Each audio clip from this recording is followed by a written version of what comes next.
हल्का होता है वो इस छोर से उस छोर तक पहुंचता है। जो हल्का होता है वो धरती से ऊपर चलता है और जो भारी होता है वो धरती से रसातल की ओर जाता है। ध्यान रखना, आचार्य भगवंत कहते हैं बाह्य लिंग मुनि आर्य का वेश को धारण करके भी जो आत्मा को नहीं देखता। आत्मा क्या चीज है, किसे कहते हैं आत्मा? आत्मा कोई ऐसा नहीं है कि अपन अपनी टेबल पर निकाल के रख लें। आत्मा ऐसा नहीं है जो किसी मित्र को दिखा सकें। आत्मा ऐसा नहीं है जो अपने चर्म चक्षुओं से देख सकें। निराकारी, जिसका कोई आकार ही नहीं है, ऐसी है वो आत्मा। अब भला आप कैसे देखोगे? निराकारी वस्तु को देख सकते हैं क्या? आकाश, अभी अपन कहाँ बैठे हैं? आकाश द्रव्य में। आकाश द्रव्य दिखाई दे रहा है क्या अपने को? विदर्शमती माता जी, आकाश द्रव्य दिखाई दे रहा है क्या? नहीं दिखाई दे रहा। ये अनुभव गम्य हैं, ये इंद्रियों के गोचर तत्व नहीं हैं। इंद्रियों के गोचर तत्वों को देखने के लिए हमें इन पुद्गल के चक्षुओं की आवश्यकता पड़ती है, लेकिन जो चक्षुमान नहीं हैं, जो अचक्षुमान हैं, उनको हमें ज्ञान चक्षुओं से देखने का अवलंबन लेना पड़ता है। अगर हमने इस निराकारी आत्मा को ये ठान करके बैठ गए कि आज मुझे आत्मा दिखेगी तभी उठूंगा, तो भैया कभी आत्मा दिखेगी नहीं। और फिर तुम उठ गए और कहा मुझे आत्मा दिख गई, तो ध्यान रखना गुड़ पर मायाचारी की चाशनी चढ़ेगी, धर्म पर मायाचारी की चाशनी चढ़ेगी। हाँ, मुझे आत्मा का दिग्दर्शन हो गया, मुझे आत्मा मिल गई, मैं आत्मा में रम गया, अब मैं सच्चा समयसारी बन गया। सच्चा समयसारी शब्दों का बन करके उसी नौका की तरह स्थिति हो जाएगी जो लंगर से बंधी है। जो लंगर से बंधी है, सच मानना, जो लंगर से नौका बंधी है, लकड़ी की भी है, जल में भी है, पतवार सहित है, नौका का नाविक भी सवार है, पतवार बराबर चला रहा है। चलते चलते घंटों बीत गए रात्रि से और सुबह का सवेरा हो गया, लेकिन पतवार के द्वारा चलाने के बाद भी वो नौका जहाँ की तहाँ पर है। कहीं ऐसी ही अपनी वो नौका ना हो कि मुझे आत्मा मिल गई, मिल गई, मिल गई, शोर शराबा हो गया, मैं आत्मसारी बन गया, मैं समयसारी बन गया, मैं श्रुत विज्ञानी बन गया, मैं श्रुत बंधक बन गया। कैसा श्रुत विज्ञानी, कैसा श्रुत बंधक, कैसा समयसारी? जैसे ही दूसरे क्षण आहार की बेला हुई, किसी ने पड़गाहन पहले तेरे छोटे साधु को कर लिया, बस अब मैं नहीं पड़क सकता, क्योंकि मुझसे पहले छोटे साधु का पड़गाहन हो चुका है। गुरु के द्वारा यदि अभिषेक वितरण हो रहा है और अभिषेक में पहले क्षुल्लका माता जी को गुरु ने दे दिया मान के चलिए, तो अपन आर्यकाएँ अब नहीं लें इस अभिषेक को, अब उनको दे दिया है। भैया क्षुल्लक और क्षुल्लिका, आर्यका और मुनि, ये पर्यायों के भेद हैं, ये आत्मा के भेद नहीं है। इन पर्यायों के भेद के लिए क्या लड़ना, क्या झगड़ना, क्या परिणामों को शुष्क और हरा करना? और करना है तो करो ना, इस ऐसे करो इसको कि हम अपने सम्यक्त के परिणामों को किंचित भी मलिन ना होने दें। अगर हमें देखना है, होड़ करनी है, तो उस साधक को देखो जो रात के 1 बजे जब पूरा जहाँ सो रहा होता है, पापों में आलिप्त होता है, वो साधक उस अर्ध गहन रात्रि में आकाश के नीचे बैठ कर के अपनी आत्मा के निराकार स्वरूप के चिंतन में आत्ममय हो जाता है। उसे इतना भी ध्यान नहीं रहता कि मेरे गले में किसी ने सर्प डाल दिया है। उसे इतना भी ध्यान नहीं रहता कि मेरे पास किसी ने या इस जंगल के शेर ने अपना स्थान बना लिया है। उसे इतना भी ध्यान नहीं है मैं शेर के इस मादे में बैठा हूँ जिसकी रक्षा के लिए सुअर और शेर दोनों मुठभेड़ कर रहे हैं। उसे ध्यान नहीं है। एकत्व विभक्त निराकार उस आत्मा के चिंतन में इतना गहन, इतना भीतर चला गया। आचार्य भगवान कहते हैं, निजात्मा का ज्ञान श्रद्धा, भावना, मनन अगर नहीं है तो ये भेष अनंत सुदीर्घ संसार के परिभ्रमण का एक कारण है। अनंत सुदीर्घ, अच्छा दीर्घ होगा, अच्छा बड़ा बनेगा संसार। उसका कारण है जिन भावना अर्थात सम्यक्त परिणाम, तत्व की श्रद्धा, हमारे अंदर जो अध्ययन की प्रतीति है, रुचि है। अध्ययन की रुचि क्या है? क्लास चालू होनी है 7:20 पर, 15 मिनट पर, और आप आ गए 7:10 पर। आपके अंदर श्रद्धा है, एक उत्साह है कि आज विषय क्या निकलेगा, क्योंकि मैं आत्मार्थी हूँ, शोधार्थी हूँ। जहाँ कमी मेरी है वो उसका चिंतन करता है, वो उसको सुधारना चाहता है। आप यहाँ से सुन के जाते हैं, उसके बाद सामायिक के काल में चिंतन करते हैं, पछताते हैं, आंखों से अश्रु की धारा बहाते हैं कि माताजी कैसे होगी मेरी शुद्धि। कल एक माताजी मेरे पास आई थी, विदर्शमती माताजी, और आकर रोने लगी। हमने कहा क्या कारण है? उन्होंने कहा माताजी मुझसे कितनी गलती हो जाती हैं, इन गलतियों का प्रायश्चित मैं गुरु से ले लेती हूँ, लेकिन क्या मेरी आत्मा दीर्घ संसार में भटकने का एक कारण तो नहीं होगी? इसे कहते हैं भयभीतपना, इसे कहते हैं भीरूपना, इसे कहते हैं संसार से रमने और डूबने की चिंता। तो ललक रही आपके अंदर कि भाई मेरी भी कमियां निकलें, आप जल्दी आते हैं।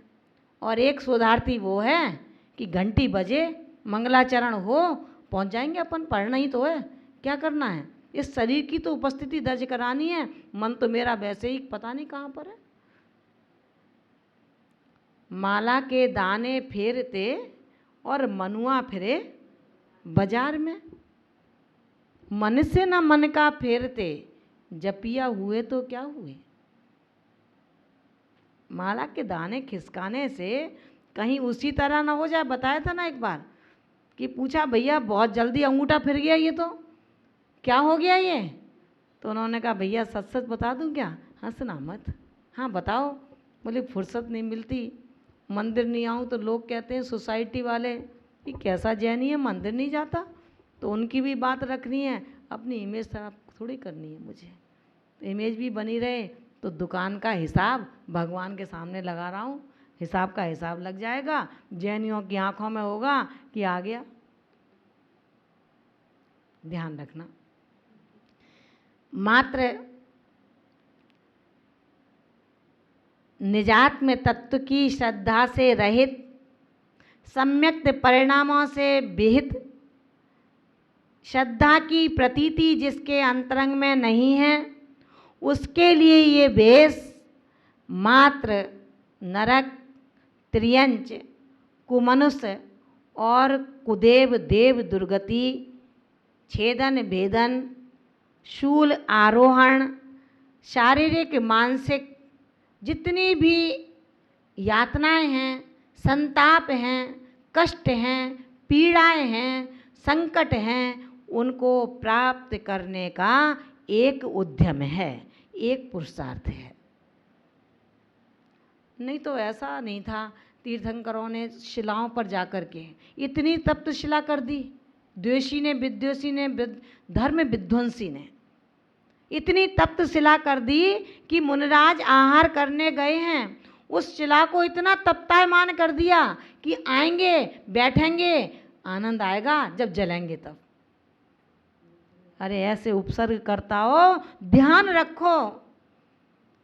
अपने प्रतिशोध की अग्नि ठंडी करने के लिए तुम उन समताधारी जो समता रस का पान करते करते थकते नहीं हैं, उनके लिए तुम शिला तप्त कर रहे हो। जो स्वयं अपने को तप्त कर रहा हो, जो स्वयं अपने को कर्मों को जलाने के लिए तप की अग्नि में झुलस रहा हो, उसको भला ये बाहरी शिला क्या तप्त कर पाएगी। और जो सम्यक श्रद्धान से रहित हो करके अपने व्रतों को मात्र दिखाने के लिए तप रहा है, अच्छा खाने के लिए तप रहा है, मान प्रतिष्ठा के लिए तप रहा है, उसे भला वो तप, वो उपवास, वो नीरस भोजन, वो मौन, जाप, ध्यान, ये लिंग क्या तपा पाएगा? कुछ नहीं तपा पाएगा। सिर्फ सच्चे मायने में ऐसे वायुवेशी को नरक की गरम गरम तेल की कड़ाही तपाती है।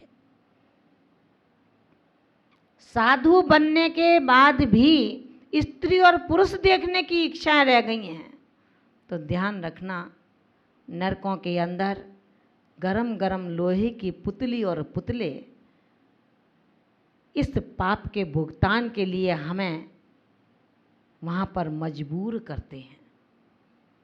कितना घोर कष्ट मिलता है, अपन उस कष्ट को सहन कर सकते हैं, लेकिन यहाँ पर संभल नहीं सकते, सुधर नहीं सकते। क्यों? क्योंकि आदत है, क्या करूं, शायद खोटी गति का बंद हो गया है। इतना कह कर के ध्यान रखना, राजा श्रेणिक ने उसी पर्याय में जब 33 सागर की आयु का बंध कर लिया, पश्चाताप की उत्कृष्टता से, आलोचना निंदा की अंतर अंतर शुद्ध भावों से, जब उन्होंने अपनी 85-84 हजार वर्ष की आयु कर ली, उसके बाद भी नरक गति का बंद तो रहा ना। अपन क्या कहते हैं, शायद मेरी खोटी गति का बंद हो गया है। सुधार करना नहीं चाहते, सुधार करने की भावना नहीं है, गतियों को दोष दे, खोटी गति का बंद हो गया है। उसके लिए भी जैन आगम प्रमाण बैठा है कि अगर खोटी गति का बंद हुआ है, नरक गति का बंद हुआ है, लेकिन नरक गति का बंधक भी तीर्थंकर के पादमूल में तीर्थंकर प्रकृति का बंद कर रहा है। एक ही आत्मा के एक ही पर्याय में विपरीत दो संधियों का होना बहुत सुलभ नहीं है। मात्र श्रमणपना कर्मनाश में कारण नहीं है। सुखाभास जिस प्रकार शाश्वत सुख को नहीं देता, स्थिर सुख को नहीं देता, ये सुखाभास है, इसी तरह श्रमणाभास, ये श्रमणाभास है। जिसके पास सम्यक श्रद्धा नहीं है, सम्यक विचार नहीं है, सम्यक वचन नहीं है, सम्यक सोच नहीं है, सम्यक सामायिक नहीं है, सम्यक क्रिया नहीं है, ये जिसके पास समीचीन धर्म नहीं है, बिना समीचीन धर्म के, बिना भाव शुद्धि के कभी श्रमणपने की सिद्धि नहीं हो सकती। वो मात्र श्रमणाभास है। ऐसा श्रमणाभास कर्मों के क्षय में बाह्य लिंग से कारण नहीं है। बाह्य लिंग एक आडंबर मात्र है। बाह्य लिंग सिर्फ व्यर्थ है, उसका कोई अर्थ नहीं है, उसका कोई माने नहीं है। क्योंकि कहा गया है, पुस्तकेषु च विद्या पर हस्तेषु यत धनम। पुस्तकेषु च विद्या पर हस्तेषु यद धनम, उत्पन्नेषु कार्येषु न विद्या न तत् धनम। पुस्तक का ज्ञान और पर के हाथ में आपका द्रव्य जब उत्पन्न कार्यसु, जब कार्य की उत्पत्ति हुई, आवश्यकता पड़ी, तो आप कहेंगे कि अब माता जी भैया रुको, अभी शास्त्र में देख के बताते हैं कि इसमें क्या लिखा है। वो ज्ञानी नहीं है, शास्त्रों को इकट्ठा करके रख लिया। शास्त्रों को इकट्ठा करने से, मात्र पढ़ने से आप विद्वजन नहीं बनेंगे, आप बुद्धजन नहीं बनेंगे, आप मनीषी नहीं बनेंगे। उन शास्त्रों को हम ज्ञानाचार्य के भेदों के साथ पढ़ेंगे। समझ में आ रहा है ना? उनके साथ पढ़ेंगे, विनय गुण के साथ पढ़ेंगे, गुरुओं का विनय करेंगे। उसके बाद वो शास्त्रीय विद्या मेरे कंठ की विद्या बन सकती है। नहीं तो क्या कहा, पुस्तेषु चा विद्या पर हस्तेषु यतधनम। पुस्तक की विद्या और दूसरे के हाथ में रखा हुआ द्रव्य धन, जब कार्य की उत्पत्ति होती है, आवश्यकता पड़ती है, जब अपने पास धन नहीं होता, मांगने जाओगे, तुम्हारा ही धन है, वो कह सकता है भाई आज तो संडे है, बैंक बंद है, मैंने तो उसे खाते में जमा कर दिया है। तो उससे क्या लाभ है? उससे कोई लाभ नहीं है। ठीक इसी प्रकार हम भी इस बात का ध्यान रखेंगे कि जो दर्शन से भ्रष्ट है वो ज्ञान से भ्रष्ट है, जो चारित्र से भ्रष्ट है वो भ्रष्टों में भी भ्रष्ट है। ऐसा भ्रष्ट आत्मा कभी भी संसार से उत्तीर्ण नहीं हो सकता है। हमें हमेशा ये ध्यान रखना है कि कर्मों का क्षय कम्मम न खवेई। कर्मों को क्षय नहीं करता कौन? कौन क्षय नहीं करता? जो जाने दी सम उम्मुको परम ब्रह्मणा, जो अपनी आत्मा को, आत्मा परमात्मा को नहीं जानता है, न स्व की आत्मा को जानता है और न परमात्मा पर श्रद्धा करता है, दोनों से ही च्युत है, दोनों से ही रहित है, ऐसा आत्मा न खवेदी, कभी क्षय नहीं करता। किसका? किसका क्षय नहीं करता? सम उम्म को, जो सम्यक्त से रहित है, ऐसा न खवेदी कम्मम, कर्मों को क्षय नहीं करता है।